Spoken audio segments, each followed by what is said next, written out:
ಭಾರತದ ಮತ ಪ್ರವರ್ತಕರು ಎಂಬ ಮತ ಪ್ರವರ್ತಕರಾದ ಶಂಕರಾಚಾರ್ಯರ ಜೀವನ ಚರಿತ್ರೆ ಮತ್ತು ಗ್ರಂಥಗಳು ಪೀಠಗಳನ್ನು ವಿವರಿಸುತ್ತಿದ್ದೇನೆ.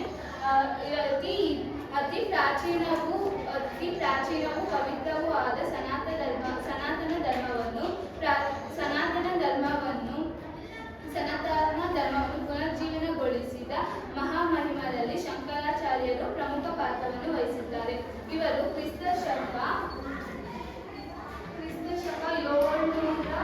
788ರಲ್ಲಿ ವೈಶಾಖ ಶುಕ್ಲ ಪಂಚಮಿಯನ್ನು ಜನಿಸಿದರು. ಇವರು ಕೇರಳದ ಕಾರಡು ಗ್ರಾಮದಲ್ಲಿ ಬ್ರಾಹ್ಮಣ ಕುಟುಂಬದಲ್ಲಿ ಜನಿಸಿದರು. ಇವರ ತಾಯಿ ಆರ್ಯಾಂಬೆ, ತಂದೆ ಶಿವಗುರು.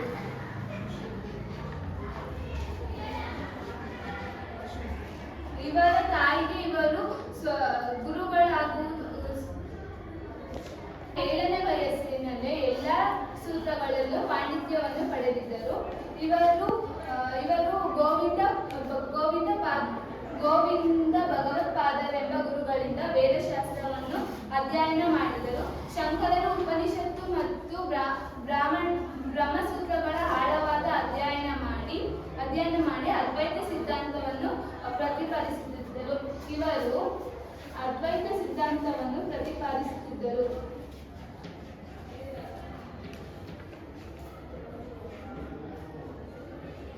ಇದರ ಪ್ರಕಾರ ಬ್ರಹ್ಮನೊಬ್ಬನೇ ಸತ್ಯ, ಉಳಿದ ಜಗತ್ತೆಲ್ಲವೂ ಮಿಥ್ಯ, ಜೀವನವು ಬ್ರಹ್ಮನೇ ಮತ್ತು ಜೀವ ಬ್ರಹ್ಮನಿಂದ ಬೇರೆ ಇಲ್ಲ ಎಂಬುದು ಇದರ ಅದ್ವೈತ ಸಿದ್ಧಾಂತದ ಪ್ರಕಾರವಾಗಿದೆ. ಜಗತ್ತು ಒಂದು ಮಾಯೆ, ಬ್ರಹ್ಮ ಮಾತ್ರ ಸತ್ಯ. ಜನರು ಅಜ್ಞಾನಿಗಳು. ಅವರಿಗೆ ಜಗತ್ತು ಮಾಯೆ ಎಂಬುದು ಗೊತ್ತಿಲ್ಲ ಮತ್ತು ಬ್ರಹ್ಮನೇ ಸತ್ಯವೆಂಬುದು ಗೊತ್ತಿಲ್ಲ. ಜಗತ್ತೆಲ್ಲವೂ ಮಾಯೆ ಅಂದ್ರೆ ಜಗತ್ತೆಲ್ಲವೂ ಮಿಥ್ಯ ರೂಪವಾಗಿದೆ, ಬ್ರಹ್ಮನು ಮಾತ್ರ ಸತ್ಯವೆಂಬುದು ಅದ್ವೈತ ಸಿದ್ಧಾಂತದ ಪ್ರಕಾರವಾಗಿದೆ. ಅವರಿಗೆ ಜಗತ್ತು ಮಾಯೆ ಎಂಬುದು ಗೊತ್ತಿಲ್ಲ, ಬ್ರಹ್ಮನು ಸತ್ಯವೆಂಬುದು ಇವರಿಗೆ ಗೊತ್ತಿಲ್ಲ. ಆದ್ದರಿಂದ ಜ್ಞಾನ ಮಾರ್ಗದಿಂದ ನಾವು ಪ್ರಪಂಚದ ಮಾಯೆಯನ್ನು ತಿಳಿದು ಪರಮ ಸತ್ಯವಾದ ಬ್ರಹ್ಮನೊಡನೆ ನಮ್ಮ ಜೀವನಾತ್ಮವನ್ನು ವಿಲೀನಗೊಳಿಸಬೇಕು. ಅಂದರೆ ಪ್ರಪಂಚದ ಮಾಯೆಯನ್ನು ತಿಳಿದುಬಿಟ್ಟು ಬ್ರಹ್ಮನೊಡನೆ ನಮ್ಮ ಜೀವನವನ್ನು ವಿಲೀನಗೊಳಿಸಬೇಕೆಂದು ಇದರ ಅರ್ಥವಾಗಿದೆ. ಆಗ ಮಾತ್ರ ನಮಗೆ ಮೋಕ್ಷವೂ ಸಿಗುತ್ತದೆ. ಈಗ ಶಂಕರರು ಜ್ಞಾನ ಮಾರ್ಗವನ್ನು ಬೋಧಿಸುತ್ತಾ ಹೋದರು. ಜೀವನಾತ್ಮನಿಗೆ ಪ್ರತ್ಯೇಕ ಅಸ್ತಿತ್ವವಿಲ್ಲವೆಂದು ಪ್ರತಿಪಾದಿಸಿದರು. ಶಂಕರರು ಇದನ್ನೇ ನಾನೇ ಬ್ರಹ್ಮನು ಅಥವಾ ಅಹಂ ಬ್ರಹ್ಮಾಸ್ಮಿ ಎಂಬುದಾಗಿ ಪ್ರತಿಪಾದಿಸಿದರು. ಬ್ರಹ್ಮವು ಸತ್ಯ, ಅದು ನಿರ್ಗುಣ, ಅದಕ್ಕೆ ಲಕ್ಷಣಗಳಿಲ್ಲ ಮತ್ತು ಆಕಾರವಿಲ್ಲ ಎಂದು ಪ್ರತಿಪಾದಿಸಿದರು. ಶಂಕರರು ಭಾರತೀಯ ಚಿಂತನೆಗೆ ಹೊಸ ರೂಪ ಮತ್ತು ಚೈತನ್ಯವನ್ನು ಕೊಟ್ಟರು. ಶಂಕರರು ರಚಿಸಿದ ಗ್ರಂಥಗಳು ಶಂಕರ ಭಾಷ್ಯ, ಆನಂದ ಲಹರಿ, ಸೌಂದರ್ಯ ಲಹರಿ, ಶಿವಾನಂದ ಲಹರಿ, ವಿವೇಕ ಚೂಡಾಮಣಿ, ಪ್ರಬುದ್ಧ ಸುಧಾಕರ ಹಾಗೂ ದಕ್ಷಿಣಾಮೂರ್ತಿ ಸ್ತೋತ್ರ ಮುಖ್ಯವಾದ ಗ್ರಂಥಗಳು. ಶಂಕರರು ಭಜಗೋವಿಂದಂ ಸ್ತೋತ್ರವನ್ನು ಅತ್ಯಂತ ಜನಪ್ರಿಯವಾಗಿದೆ. ಇವರು ಹೀಗೆ ಎಲ್ಲ ಗ್ರಂಥಗಳನ್ನು ರಚಿಸುತ್ತಾ ಹೋದರು. ಶಂಕರರು ತಮ್ಮ ಕಾಲ್ನಡಿಗೆಯಲ್ಲಿ ಕನ್ಯಾಕುಮಾರಿಯಿಂದ ಕಾಶ್ಮೀರದವರೆಗೆ ಇಡೀ ಭಾರತದಲ್ಲಿ ಸಂಚರಿಸಿ ತಮ್ಮ ಅದ್ವೈತ ಸಿದ್ಧಾಂತವನ್ನು ಪ್ರತಿಪಾದಿಸಿದರು.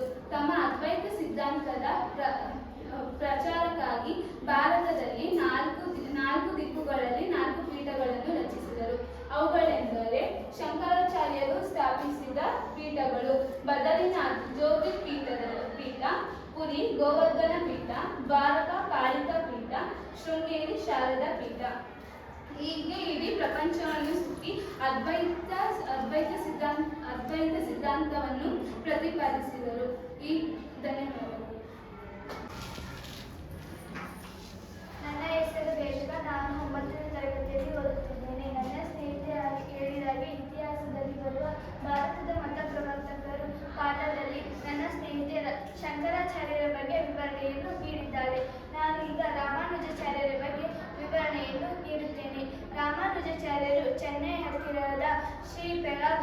ಎಂಬ ಹಳ್ಳಿಯಲ್ಲಿ ಜನಿಸಿದರು. ಅವರು ಎಲ್ಲಿ ಜನಿಸ್ತಾರೆ ಅಂದರೆ ಶ್ರೀ ಪೆರಾಗುಂಟೂರು.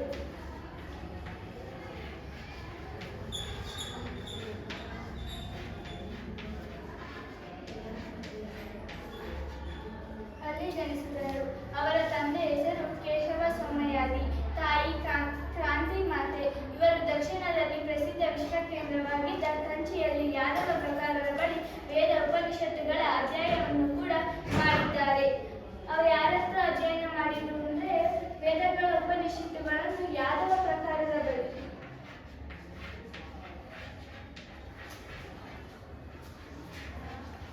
ಯಾದವ ಪ್ರಕಾರವಲ್ಲ, ಯಾದವ ಪ್ರಕಾಶದ ಬಳಿ.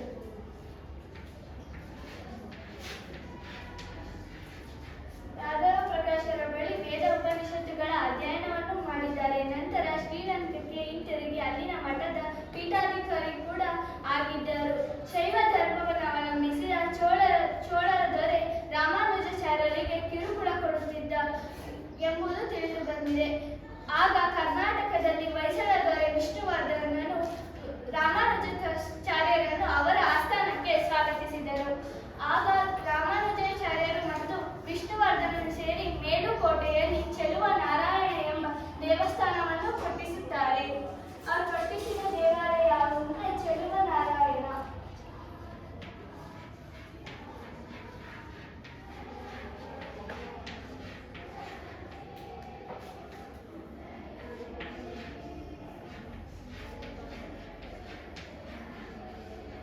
ಚೆಲುವ ನಾರಾಯಣ ಎಂಬ ದೇವಸ್ಥಾನವನ್ನು ಕೂಡ ಕಟ್ಟಿಸಿದ್ದಾರೆ. ರಾಮಾನುಜಾಚಾರ್ಯರಿಗೆ ಜನಸಾಮಾನ್ಯರಿಗೆ ಮುಕ್ತಿ ಮಾರ್ಗವನ್ನು ತೋರುವಲ್ಲಿ ಅತೀವ ಆಸಕ್ತಿ ತೋರುತ್ತಿದ್ದರು. ಅವರು ಶಾಸ್ತ್ರ ಅಧ್ಯಯನ ಕೂಡ ಮಾಡಿದ್ದಾರೆ. ಅವರ ಕೃತಿಗಳೆಂದರೆ ವೇದಾಂತ ಸಂಗ್ರಹ, ವೇದಾಂತ ಸಾರ ಮತ್ತು ವೇದಾಂತ ದೀಪಿಕಾ, ಶ್ರೀ ಭಾಷ್ಯದಂತಹ ಅನೇಕ ಕೃತಿಗಳನ್ನು ಕೂಡ ರಚಿಸಿದ್ದಾರೆ. ಅವರಲ್ಲಿ ಮಹತ್ವಪೂರ್ಣವಾದ ಗ್ರಂಥ ಯಾವುದೆಂದರೆ ಗೀತ ಭಾಷ್ಯ. ಅದರಲ್ಲಿ ಭಕ್ತಿಯ ತತ್ವವನ್ನು ಅವರು ಎತ್ತಿ ಹಿಡಿದಿದ್ದಾರೆ. ರಾಮಾನುಜಾಚಾರ್ಯರು ಜೀವನ ಮತ್ತು ಪ್ರಾಕೃತಿ, ಬ್ರಹ್ಮನ ಸ್ವತ್ತು, ಆತ್ಮ ಮತ್ತು ಪರಮಾತ್ಮ ಏಕಕಾಲದಲ್ಲಿ ಒಂದಾಗಲು ಸಾಧ್ಯವಿಲ್ಲ ಎಂದು ಕೂಡ ತಿಳಿಸಿದ್ದಾರೆ. ರಾಮಾನುಜಾಚಾರ್ಯರು ಭಕ್ತಿ ಮತ್ತು ಶರಣಾಗತಿಯಿಂದ ದೇವರನ್ನು ಬಳಸಿಕೊಳ್ಳಬಹುದು ಎಂಬುದನ್ನು ಕೂಡ ತಿಳಿಸಿದ್ದಾರೆ. ಅವರು ಜಾತಿ ಮತಗಳನ್ನು ಕೂಡ ಖಂಡಿಸಿದ್ದಾರೆ. ಅವರು ಎಲ್ಲ ಜಾತಿಯವರಿಗೂ ಕೂಡ ಬೋಧನೆಯನ್ನು ಕೂಡ ಮಾಡಿದ್ದಾರೆ. ರಾಮಾನುಜಾಚಾರ್ಯರು ಅವರು ಸಾಯುವ 60 ವರ್ಷಗಳು ಶ್ರೀಲಂಕಾದಲ್ಲೇ ಇದ್ದರು. ಅವರು ಸುಮಾರು 120 ವರ್ಷಗಳ ಕಾಲ ಬದುಕಿದ್ದರು. ನಾನು ನಿಮಗೆ ಹೇಳಿರೋದು ನಿಮ್ಗೆ ಅರ್ಥ ಆಯ್ತು ಅಂತ ಅನ್ಕೊಳ್ತೀನಿ. ರಾಮಾನುಜಾಚಾರ್ಯರು ಎಲ್ಲಿ ಜನಿಸಿದ್ರು ನೀವು ಹೇಳ್ಬೋದಾ?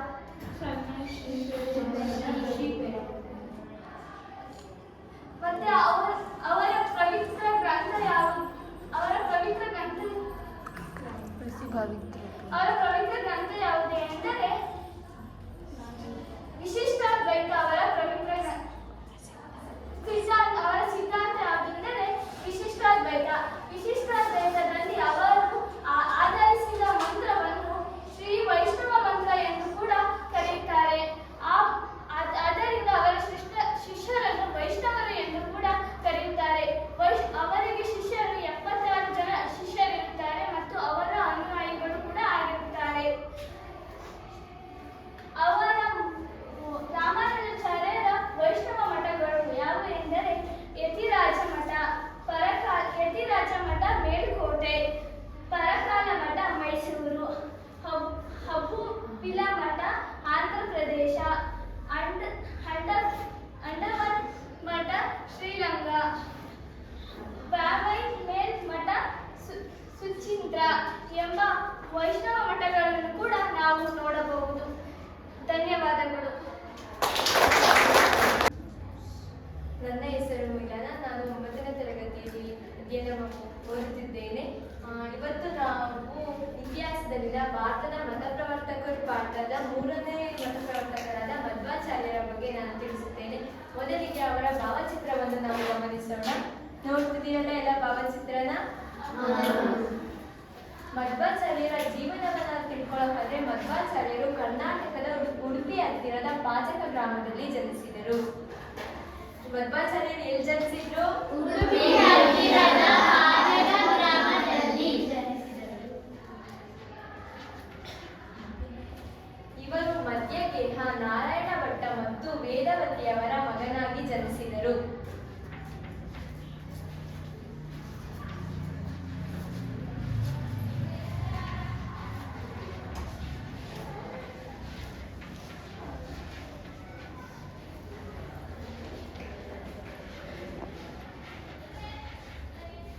ಇವರು ಬಾಲ್ಯದಲ್ಲೇ ಇದ್ದಾಗ ಅಪ್ರತಿಮ ಪಾಂಡಿತ್ಯವನ್ನು ತೋರಿದ್ದಾರೆಂದು ಹೇಳಲಾಗಿದೆ. ಅಂದ್ರೆ ಇವರು ಚಿಕ್ಕ ವಯಸ್ಸಿದ್ದಾಗಲೇ ತುಂಬಾ ಆಳವಾದ ಜ್ಞಾನವನ್ನು ಹೊಂದಿದ್ರಂತೆ ಅಂತ ಎಲ್ಲ ಸ್ವಲ್ಪ ಹೇಳಿದ್ದಾರೆ. ನಂತರ ಇವರು ಅದ್ವೈತ ಸಿದ್ಧಾಂತವನ್ನ ಪ್ರತಿಪಾದಿಸ್ತಾರೆ.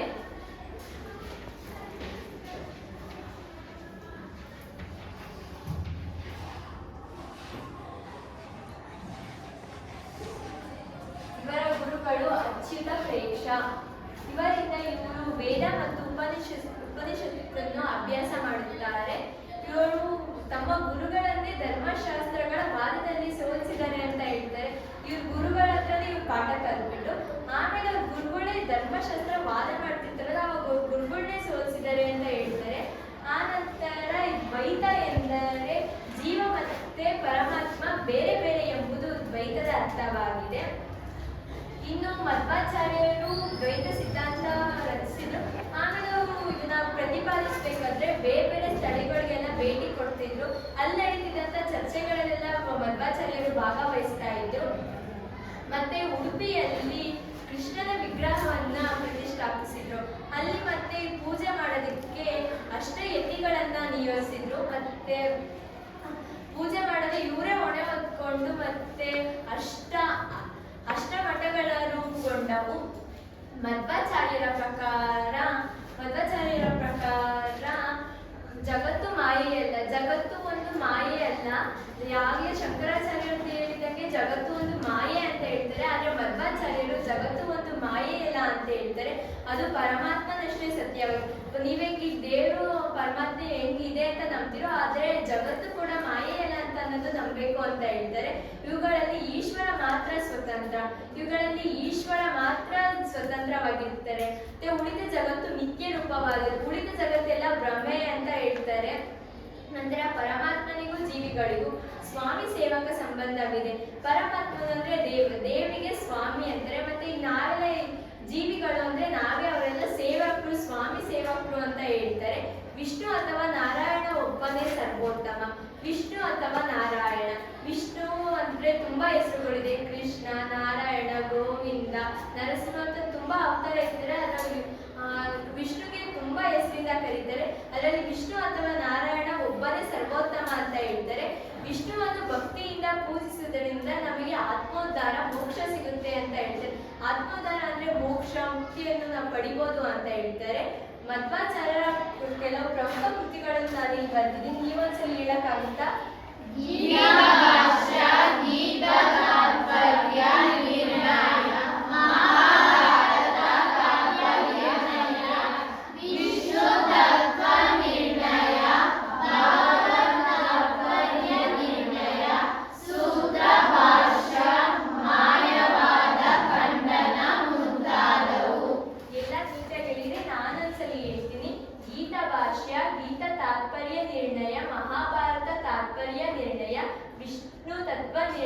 ಭಾಗವತ ತಾತ್ಪರ್ಯ ನಿರ್ಣಯ, ಸೂತ್ರ ಭಾಷ್ಯ, ಮಾಯವಾದ ಖಂಡನ ಮುಂತಾದ ಕೃತಿಗಳನ್ನು ಮಧ್ವಾಚಾರ್ಯರು ರಚಿಸಿದ್ದಾರೆ. ಹಾಗೆ ಮಧ್ವಾಚಾರ್ಯರಿಗೆ 4 ಮುಖ್ಯ ಶಿಷ್ಯಂದ್ರಿದ್ರು. ಅವ್ರು ಯಾರು ಅಂದ್ರೆ ಪದ್ಮನಾಭ ತೀರ್ಥರು,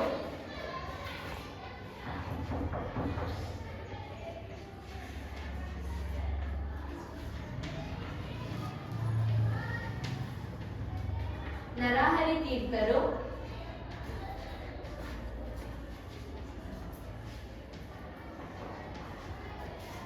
ವಿಜಯೇಂದ್ರ ತೀರ್ಥರು,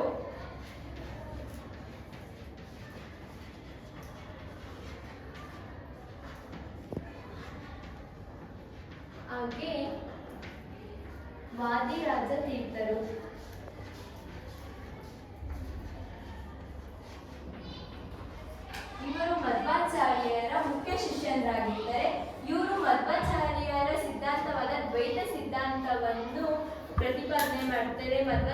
ಮಧ್ವಾಚಾರ್ಯರ ಶಿಷ್ಯಂದ್ರು ದ್ವೈತ ಸಿದ್ಧಾಂತವನ್ನ ಇವರು ಮೇಲೆ ಪ್ರತಿಪಾದನೆ ಮಾಡುತ್ತಾರೆ. ಹಾಗೆ ಮಧ್ವಾಚಾರ್ಯರು ಹೇಳಿದಂಗೆ ಮಧ್ವಾಚಾರ್ಯರ ಪ್ರಕಾರ ಜಗತ್ತು ಮಾಯೆಯಲ್ಲ, ಜಗತ್ತು ಒಂದು ಮಾಯೆಯಲ್ಲ, ಜಗತ್ತು ಒಂದು ಮಾಯೆಯಲ್ಲ, ಅದು ಪರಮಾತ್ಮನಷ್ಟೇ ಸತ್ಯವಾಗಿದೆ. ಇವುಗಳಲ್ಲಿ ಈಶ್ವರ ಮಾತ್ರ ಸ್ವತಂತ್ರ, ಉಳಿದ ಜಗತ್ತು ಮಿಥ್ಯ. ಮಿಥ್ಯ ಅಂತ ಇಲ್ಲೊಂದು ವರ್ಡ್ ಬಂತು. ಮಿಥ್ಯ ಅಂದ್ರೆ ಏನು? ಮೀನಿಂಗ್ ಇನ್ನೊಂದು ಮೀನಿಂಗ್ ಹೇಳ್ಬೋದಾ ಯಾರಾದ್ರೂ?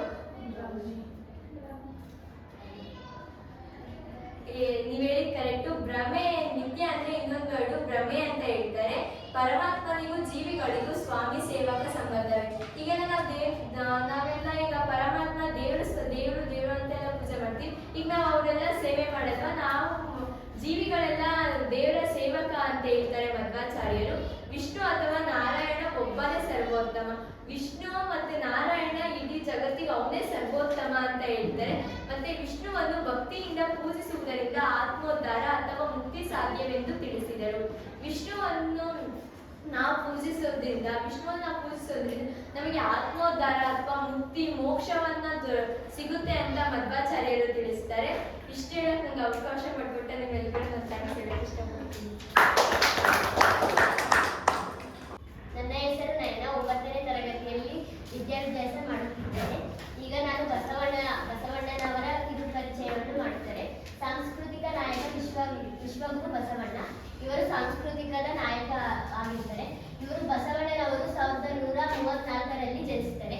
1134 ಅನ್ನೋದು 12ನೇ ಶತಮಾನ. ಇವರು 1134ರಲ್ಲಿ ಜನಿಸುತ್ತಾರೆ. ಇವರು ಈಗಿನ ವಿಜಯಪುರ ಜಿಲ್ಲೆಯಲ್ಲಿರುವ ಬಸವನ ಬಾಗೇವಾಡಿ ಎಂಬ ಪುಟ್ಟ ಗ್ರಾಮದಲ್ಲಿ ಇವರು ಜನಿಸುತ್ತಾರೆ. ಇವರ ತಂದೆ ಮಾದರಸ, ತಾಯಿ ಮಾದಲಾಂಬಿಕೆ. ಇವರ ತಂದೆ ಹೆಸರು ಮಾದರಸ ಹಾಗೂ ತಾಯಿಯ ಹೆಸರು ಮಾದಲಾಂಬಿಕೆ. ಇವರಿಗೆ ವಿವಾಹ ಕೂಡ ಆಗುತ್ತೆ. ಇವರ ಹೆಂಡತಿ ಹೆಸರು ಗಂಗಾಂಬಿಕೆ. ಇವರ ಮಕ್ಕಳ ಹೆಸರು ಬಾಲಬಸವಣ್ಣ. ಇವರು ಬಸವಣ್ಣ ಆಗಿರ್ತಾರೆ. ಮಕ್ಕಳ ಹೆಸರು ಬಾಲಬಸವಣ್ಣ ಆಗಿರ್ತಾರೆ. ಇವರು ಜಾತಿ ವ್ಯವಸ್ಥೆಯನ್ನು ವಿರೋಧಿಸಿದರು. ಅಂದ್ರೆ ನಮ್ಮ ದೇಶದಲ್ಲಿ, ನಮ್ಮ ಪ್ರಪಂಚದಲ್ಲಿ ಜಾತಿ ವ್ಯವಸ್ಥೆಯನ್ನ ವಿರೋಧಿಸುತ್ತಾರೆ. ಇವರು ಕೂಡಲ ಸಂಗಮದಲ್ಲಿ ಧ್ಯಾನ ಸಾಧನೆ ಮಾಡಿದ್ದರಿಂದ ಇವರು ಕೂಡಲ ಸಂಗಮ ಎಂಬುದರಲ್ಲಿ ಧ್ಯಾನ ಸಾಧನೆ ಮಾಡಿರ್ತಾರೆ. ಅದರಿಂದ ಇವರ ಅಂಕಿತನಾಮವನ್ನು ಕೂಡಲ ಸಂಗಮ ದೇವ ಎಂದೇ ನೇಮಿಸಿಕೊಂಡು ಇವರು ವಚನಗಳನ್ನ ರಚಿಸುತ್ತಾರೆ. ಇವರು ಮಂಗಳವಾಡಿಯ ರಾಜಬಿಜ್ಜಳದಲ್ಲಿ ಹಣಕಾಸು ಸಚಿವರಾಗಿರ್ತಾರೆ. ಮಂಗಳವಾಡಿ ಎಂಬ ರಾಜಬಿಜ್ಜಳದಲ್ಲಿ ಇವರು ಹಣಕಾಸು ಸಚಿವರಾಗಿ ನೇಮಕ ಆಗಿರ್ತಾರೆ. ಇವರು ತಮ್ಮ ಪ್ರಾಮಾಣಿಕತೆ ಮತ್ತು ಜನಪರ ಕಾಳಜಿಯಿಂದ, ಅಂದ್ರೆ ಇವರು ತುಂಬಾ ಪ್ರಾಮಾಣಿಕರಾಗಿರ್ತಾರೆ. ಹಾಗೂ ಇವರಿಗೆ ಜನಪರ ಕಾಳಜಿ ಅಂದ್ರೆ ಪ್ರಜೆಗಳ ಮೇಲಿದ್ದ ಕಾಳಜಿಯಿಂದ ಮುಂದೆ ಕಲ್ಯಾಣ ರಾಜ್ಯದಲ್ಲಿ ಅವರು ಪ್ರಧಾನಿಯಾಗಿ ಕೂಡ ಕೆಲಸ ನಿರ್ವಹಿಸುತ್ತಾರೆ. ಸಮಾಜದಲ್ಲಿ ಬೇರೂರಿದ್ದ ಅಂಧಶ್ರದ್ಧೆ, ಮೂಢನಂಬಿಕೆ, ಕರ್ಮಾಚರಣೆಗಳನ್ನು ಇವರು ಖಂಡಿಸ್ತಾರೆ. ವಿಶ್ವದ ಮೊಟ್ಟ ಮೊದಲ ಸಂಸತ್ ಎಂದು ಪ್ರಖ್ಯಾತವಾಗಿರುವ ಅನುಭವ ಮಂಟಪವನ್ನು ಬೀದರ್ ಜಿಲ್ಲೆಯ ಬಸವ ಕಲ್ಯಾಣದಲ್ಲಿ ಅಸ್ತಿತ್ವಕ್ಕೆ ತಂದರು. ಇವರು ಬೀದರ್ ಜಿಲ್ಲೆ ಎಂಬ ಬಸವ ಕಲ್ಯಾಣದಲ್ಲಿ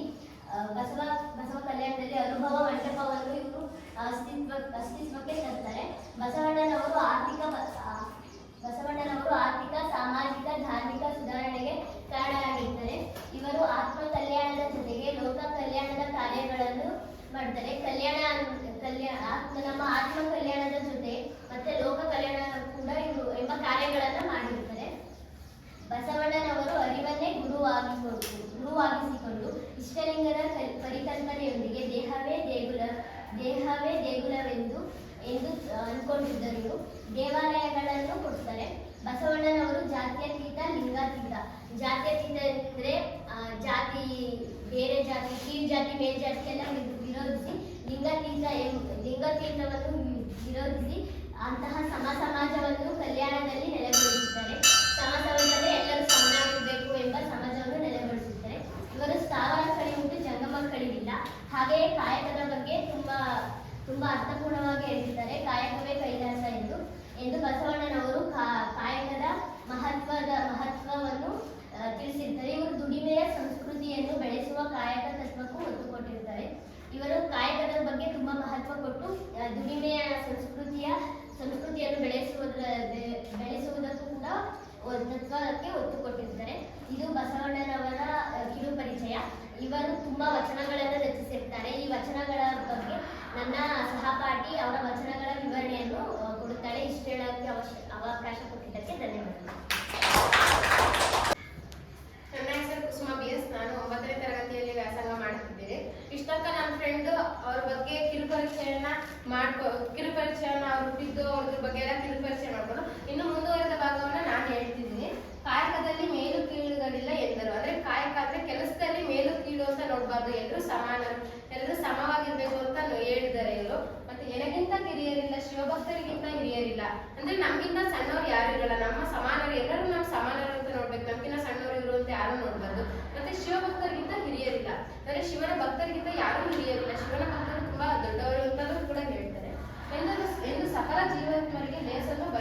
ಪಕ್ಷಿಗಳಿಗಾಗಿರ್ಬೋದು ಮನುಷ್ಯರಿಗಾಗಿರ್ಬೋದು ಒಳ್ಳೇದಾಗ್ಲಿ ಅಂತೇಳಿ ಇವರು ಒಳ್ಳೇದಾಗ್ಲಿ ಅಂತೇಳಿ ಅದನ್ನೇ ಒಳ್ಳೇದಾಗ್ಲಿ ಅಂತ ಬಯಸ್ತಾರೆ ಇವರು ಅಂತ ಹೇಳ್ತಾರೆ. ದಾಸೋಹ ತತ್ವದ ಮೂಲಕ ಸಂಪತ್ತು ಸಂಗ್ರಹ ಪ್ರವೃತ್ತಿಯನ್ನು ತೊಲಗಿಸಿದರು. ಅಂದ್ರೆ ದಾಸೋಹ ತತ್ವದ ಮೂಲಕ ಸಂಪತ್ತು ಸಂಗ್ರಹ ಪ್ರವೃತ್ತಿಯನ್ನ ಇವ್ರನ್ನ ಹೋಗಲಾಡಿಸ್ತಾರೆ ಈ ಪ್ರವೃತ್ತಿಯನ್ನ. ಮತ್ತೆ ಅವರು ಸಮಾಜ ಧಾರ್ಮಿಕ ಚಿಂತನೆ ಅದನ್ನು ಸಕಾರಗೊಳಿಸಿದವರು ಅನನ್ಯವಾಗಿದೆ.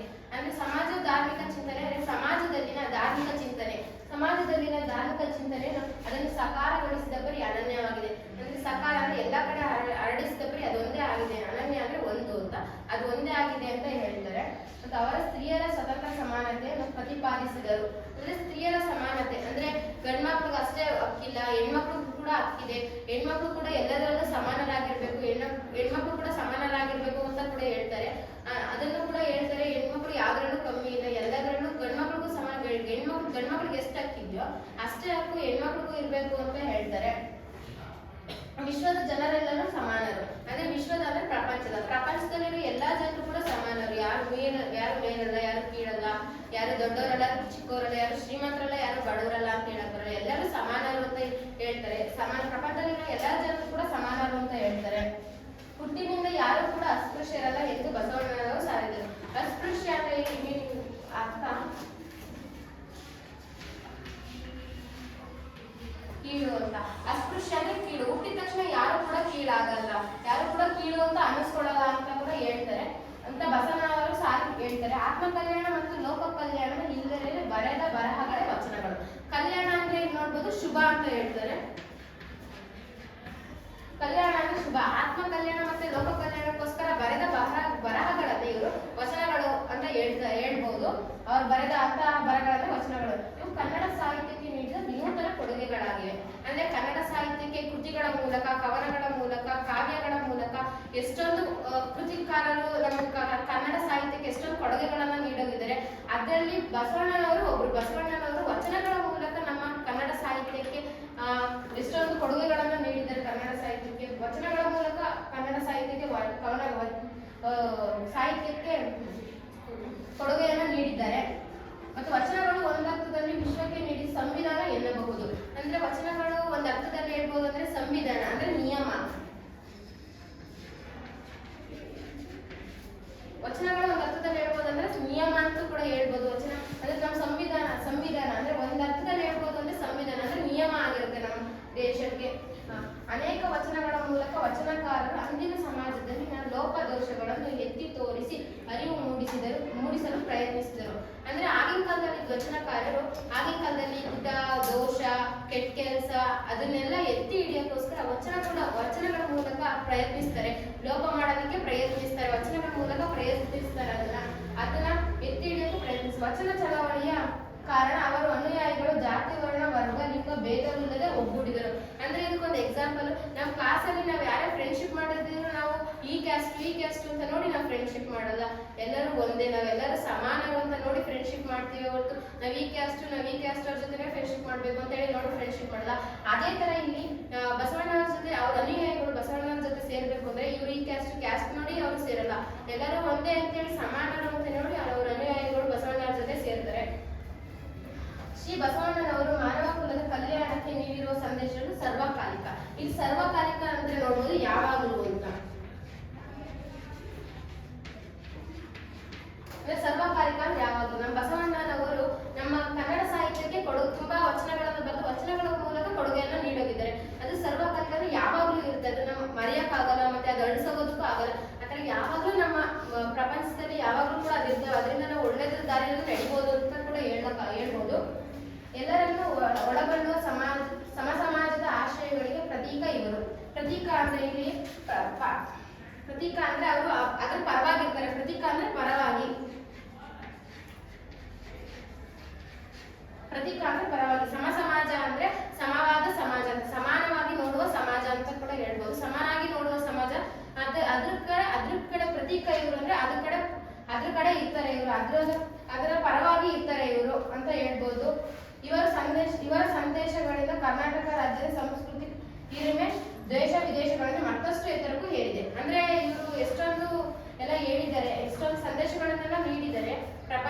ಪ್ರಪಂಚಕ್ಕೆ ಎಷ್ಟೊಂದು ಸಂದೇಶ ಅದು ನಮ್ಮ ರಾಜ್ಯ ಬಿಟ್ಟು ಮತ್ತೆ ನಮ್ಮ ದೇಶ ಎಲ್ಲ ಸಾಕೋದು. ನಮ್ಮ ದೇಶ ಬಿಟ್ಟು ನಮ್ಮ ದೇಶದಿಂದ ಬೇರೆ ದೇಶಗಳಿಗೆಲ್ಲ ಹೋಗಿ ಬೇರೆ ದೇಶದಲ್ಲೆಲ್ಲ ಸಾರಿ ಬೇರೆ ದೇಶದಲ್ಲಿ ಕೂಡ ಒಳ್ಳೆ ದಾರಿ ನಡೀಲಿ. ನಮ್ಮ ರಾಜ್ಯ ಬಿಟ್ಟು ನಮ್ಮ ದೇಶ ಬೇರೆ ದೇಶದಲ್ಲಿ ಕೂಡ ಒಳ್ಳೆ ದಾರಿ ಹೋಗ್ಲಿ, ಅವರು ಕೂಡ ಒಳ್ಳೆದನ್ನ ತಿಳ್ಕೊಳ್ಳಿ, ಒಳ್ಳೆದನ್ನ ಕಲೀಲಿ ಅಂತ ಹೇಳ್ಬಿಟ್ಟು ಅದ್ರ ಪರವಾಗಿ ಹೋಗ್ತಾರೆ. ಅದು ದೇಶ ವಿದೇಶಗಳಲ್ಲೆಲ್ಲ ಮತ್ತೆ ಹೋಗುತ್ತೆ, ಅದು ತುಂಬಾ ಎತ್ತರಕ್ಕೂ ಏರುತ್ತೆ. ಅದು ಈ ಹಿನ್ನೆಲೆ ಕರ್ನಾಟಕ ಸರ್ಕಾರವು ದಿನಾಂಕ 13/2/2024 ವಿಧಾನಸೌಧದಲ್ಲಿ ವಿಶ್ವಗುರು ಬಸವಣ್ಣ ಅವರ ಭಾವಚಿತ್ರವನ್ನು ಅನಾವರಣ ಮಾಡುವ ಮೂಲಕ ಇವರನ್ನು ಕರ್ನಾಟಕದ ಸಾಂಸ್ಕೃತಿಕ ನಾಯಕ ಎಂದು ಘೋಷಿಸ್ತಾರೆ. ಅದೇ ನೀವೆಲ್ಲ ನೋಡ್ಬೋದು 13/2/2024 13/2/2024 ತಾರೀಕು ಇಷ್ಟೊಂದೆಲ್ಲ ವಚನಗಳ ಮೂಲಕ ನಾವು ಕನ್ನಡ ಸಾಹಿತ್ಯಕ್ಕೆ ಇಷ್ಟೊಂದು ವಚನಗಳ ಮೂಲಕ ಇಷ್ಟೊಂದು ಕೊಡುಗೆಗಳನ್ನ ನೀಡೋಗಿದ್ದಾರೆ. ಅದಕ್ಕೆ ಅವ್ರಿಗೆ ಏನಾದರೂ ನಾವು ಅಷ್ಟು ಸಾಧನೆ ಮಾಡೋದಕ್ಕೆ ನಾವು ಏನಾದರೂ ಒಂದು ನೀಡಬೇಕು ಕೊಡುಗೆ ಅಂತ ಹೇಳಿ 13/2/2024 ಈ ವರ್ಷ ಫೆಬ್ರವರಿ ತಿಂಗಳಲ್ಲಿ ಅವರಿಗೆ ಕರ್ನಾಟಕದ ಸಾಂಸ್ಕೃತಿಕ ನಾಯಕ ಇವರು ಅಂತೇಳಿ ಘೋಷಿಸ್ತಾರೆ. ಇವರು ಸಾಂಸ್ಕೃತಿಕ ಅಂದ್ರೆ ಸಂಸ್ಕೃತದ ನಾಯಕ ಇವರು ಅಂತೇಳಿ ಘೋಷಿಸ್ತಾರೆ. ಇವರ ಭಾವಚಿತ್ರವನ್ನು ಎಲ್ಲಾ ಕಡೆ ಅನಾವರಣ ಮಾಡುವುದರ ಮೂಲಕ ಇವರು ಸಾಂಸ್ಕೃತಿಕ ನಾಯಕ ಎಂದು ಘೋಷಿಸ್ತಾರೆ. ಇಷ್ಟೊಂದೆಲ್ಲ ಕವನಗಳನ್ನೆಲ್ಲ ಬರೆದಿದ್ದಾರೆ. ಇದ್ರಲ್ಲಿ ನಾನು ಒಂದು ವಚನಗಳನ್ನೆಲ್ಲ ಬರೆದಿದ್ದಾರೆ. ಒಂದು ವಚನ ನಾನು ಹೇಳಕ್ ಇಷ್ಟಪಡ್ತೀನಿ.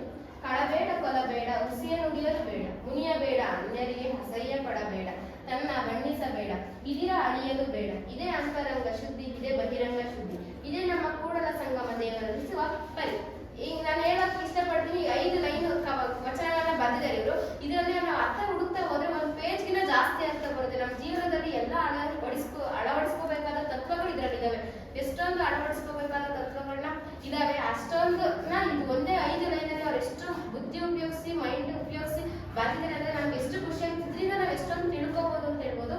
ಇದನ್ನ ಅವರಷ್ಟು ನನಗೆ ತಿಳಿದಿಲ್ಲ, ಅವರಷ್ಟು ಎಕ್ಸ್ಪ್ಲೇನ್ ಮಾಡಕ್ ನನಗೆ ಬರಲ್ಲ. ಸ್ವಲ್ಪ ಎಕ್ಸ್ಪ್ಲೇನ್ ಮಾಡಕ್ ಪ್ರಯತ್ನ ಪಡ್ತೀನಿ.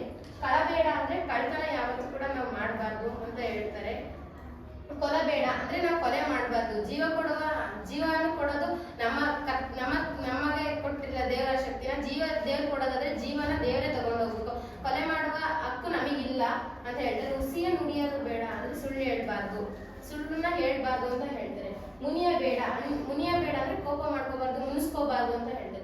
ಅನ್ಯರಿಗೆ ಅಸಹ್ಯ ಪಡಬೇಡ, ಬೇರೆ ನೋಡಿ ನಾವು ಅಸಹ್ಯ ಪಡಬಾರ್ದು ಯಾವತ್ತೂ ಕೂಡ ಅಂತ ಹೇಳ್ತಾರೆ. ತನ್ನ ಬಣ್ಣಿಸಬೇಡ ಅಂದ್ರೆ ನಮ್ಮನ್ನ ನಾವೇ ಹೊಗಳ್ಕೋಬಾರ್ದು ಅಂತ ಹೇಳ್ತಾರೆ. ನಮ್ಮನ್ನ ನಾವೇ ಯಾವತ್ತೂ ಹೊಗಳ್ಕೋಬಾರ್ದು. ಮತ್ತೆ ಇದಿರ ಅಳಿಯಲು ಬೇಡ ಅಂದ್ರೆ ಬೇರೆಯವ್ರನ್ನ ಯಾವತ್ತೂ ಕೂಡ ನಮ್ಮನ್ನ ನಾವು ಹೊಗಳ್ಕೊಂಡು ಬೇರೆಯವ್ರನ್ನ ತೆಗಳ್ಬಾರ್ದು. ಬೇರೆಯವ್ರನ್ನ ತೆಗೆದ್ರೆ ಅವ್ರಿಗೊಂಥರ ಬೇಜಾರಾಗುತ್ತೆ. ಫಸ್ಟ್ ನಾವು ಮಾಡಿರೋ ಒಂದು ಕೆಲಸದಲ್ಲಿ ಎಷ್ಟು ತಪ್ಪಿದಾವೆ ಅಂತ ನಾವು ಹುಡುಕ್ಬೇಕು. ನಾವು ಮಾಡಿರೋ ತಪ್ಪಲ್ಲಿ ನಾವು ಫಸ್ಟ್ ನಮ್ಮ ತಪ್ಪುಗಳನ್ನ ನಾವು ಹುಡುಕಿ ನಾವು ನಮ್ಮ ತಪ್ಪುಗಳನ್ನ ತಿದ್ಕೊಂಡು ನಮ್ಮಲ್ಲಿ ಒಂದು ತಪ್ಪಿಲ್ಲ ಅಂದ್ರೆ ಆವಾಗ ನಾವು ಬೇರೆಯವ್ರ ತಪ್ಪನ್ನ ಕಂಡಿಡಿದು ಬೇರೆಯವ್ರ ತಪ್ಪನ್ನ ನಾವು ಸರಿ ಮಾಡಕ್ ಹೋಗ್ಬೇಕು. ನಮ್ಮಲ್ಲೇ ನಾವು ತಪ್ಪಿಟ್ಕೊಂಡು ಬೇರೆಯವ್ರ ತಪ್ಪನ್ನ ನಾವು ಸರಿ ಮಾಡಕ್ ಹೋದ್ವಿ ಅಂದ್ರೆ ಅದು ಇನ್ನೂ ದೊಡ್ಡ ತಪ್ಪಾಗುತ್ತೆ ಅಂತ ಹೇಳ್ತಾರೆ. ಇದೇ ಅಂತರಂಗ ಶುದ್ಧಿ, ಇದೇ ಬಹಿರಂಗ ಶುದ್ಧಿ. ಇದೇ ನಾವು ಇಷ್ಟನ್ನೆಲ್ಲ ಪಾಲಿಸಿದ್ರೆ ಇದೇ ಅಂತರಂಗ ಶುದ್ಧಿ. ಅಂದ್ರೆ ನಮ್ಮ ಮನಸ್ಸನ್ನ ನಾವು ಇಷ್ಟನ್ನೆಲ್ಲ ಪಾಲಿಸಿದ್ರೆ ನಮ್ಮ ಮನಸ್ಸು ಶುದ್ಧವಾಗಿರುತ್ತೆ. ಮತ್ತೆ ಪ್ರಪಂಚದಲ್ಲಿ ಎಲ್ಲರೂ ಇದನ್ನು ಪಾಲಿಸಿದ್ರು ಅಂದ್ರೆ ಪ್ರಪಂಚ ಎಲ್ಲ ಶುದ್ಧವಾಗಿರುತ್ತೆ ಅಂತ ಹೇಳಕ್ ಇಷ್ಟಪಡ್ತಾರೆ. ಇದೇ ನಮ್ಮ ಕೂಡಲ ಸಂಗಮ ದೇವರಲ್ಲಿಸುವ ಪರಿ. ಅಂತ ಹೇಳ್ತಾರೆ. ಅವ್ರ ಕೂಡಲ ಸಂಗಮ ದೇವ ಅಂದ್ರೆ ಸಾಂಸ್ಕೃತಿಕ ನಾಯಕ ವಿಶ್ವಗುರು ಬಸವಣ್ಣ ಅಂತ ಏನ್ ಹೇಳ್ತಾರೆ ಅವರ ಒಂದು ಅಂಕಿತ ನಾಮ ಕೂಡಲ ಸಂಗಮ ದೇವ ಆಗಿರುತ್ತೆ. ಇಷ್ಟೆಲ್ಲ ಹೇಳಿದೆ. ಮತ್ತೆ ವಚನಗಳಲ್ಲಿ ಆಗಿನ ಕಾಲದಲ್ಲಿ ತುಂಬಾ ವಚನಗಳನ್ನೆಲ್ಲ ಬರೆಯೋರು. ನಮಗೋಸ್ಕರ ನಾವು ಒಳ್ಳೆ ದಾರಿ ನಡಿಬೇಕು, ಇವ್ರು ಕೆಟ್ಟ ದಾರಿ ಹೋಗ್ಬಾರ್ದು, ನಮ್ಮ ಒಳ್ಳೇದಕ್ಕೋಸ್ಕರ ನಮ್ಮ ಒಳಿತಿಗೋಸ್ಕರ ವಚನಗಳನ್ನ ಆಗಿನ ಕಾಲದಲ್ಲಿ ಬರೆಯೋರು. ಆದ್ರೆ ಈಗಿನ ಕಾಲದಲ್ಲಿ ಯಾರು ಅಷ್ಟೊಂದು ವಚನಗಳನ್ನ ಬರೆಯಲ್ಲ. ಕವನಗಳನ್ನ ಬರೀತಾರೆ, ಕಾವ್ಯಗಳನ್ನ ಬರೀತಾರೆ, ಕೃತಿಗಳನ್ನ ಬರೀತಾರೆ ಈಗಿನ ಕಾಲದಲ್ಲಿ. ಆದ್ರೆ ವಚನಗಳನ್ನ ಯಾರು ಬರೆಯೋರಷ್ಟು ಕಂಡು ಬರುತ್ತಿಲ್ಲ. ಈಗಿನ ಕಾಲದಲ್ಲಿ ವಚನ ಬರೀಲಿ, ವಚನ ಇನ್ನೂ ಮುಂದುವರಿಲಿ, ನಮ್ಮ ಒಳ್ಳೇದಕ್ಕೋಸ್ಕರ ಬರೀತಾರೆ.